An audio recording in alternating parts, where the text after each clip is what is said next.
Taunsa news में हम आपको ले जा रहे हैं तौसा शहर में, जहां हालिया बारिशों की वजह से सारे शहर में जल थल का सा समा है। गलियों, वार्ड्स, मोहल्लों में खड़ा पानी मकीनों का इम्तहान लेने पर तुल चुका है। रही सही कसर निकाल दी बंद सीवरेज सिस्टम ने, जिसकी वजह से गटरों का गलीज पानी घरों में दाखिल हो गया है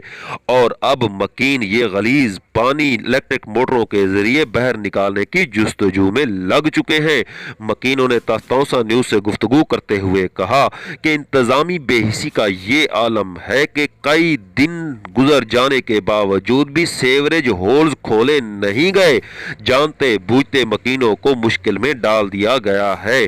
शहर के मुख्तलिफ हिस्सों में तौसा न्यूज के नुमाइंदे मौजूद है, जिनके मुताबिक हालिया बारिशों और बंद सीवरेज सिस्टम ने मकीनों के लिए परेशानियां बढ़ा दी हैं। वार्ड नंबर 2 से आलमगीर सखानी, वार्ड नंबर 20 से काजी जफर,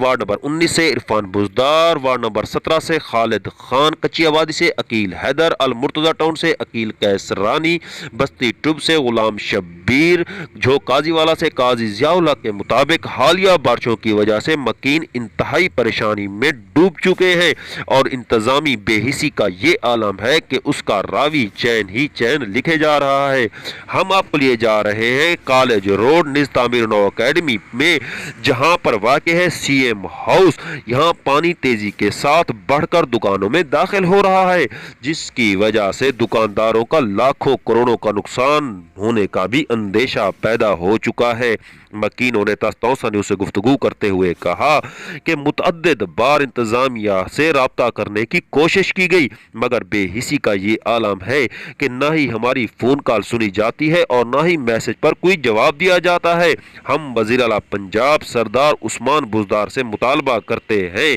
कि लाखों नहीं, करोड़ों नहीं, बल्कि अरबों के दिए गए ये मनसूबे जो अवाम की सहूलत के लिए मुहैया किए गए थे, इनकी शफाफियत बारे फौरी तौर पर तहकीकात कराई जाए कि आखिर इनमें दो नंबरी क्यों की गई, जिसकी वजह से अवाम मुश्किलात से दो चार हो चुके हैं और फिर इन जिम्मेदारों के खिलाफ भी फौरी तौर पर एक्शन लिया जाए ताकि अवाम को बेहतरीन सहूलियात, बेहतरीन समरात मुयसर आ सके। सुहेल शहजाद, तौसा न्यूज़, तौसा शरीफ।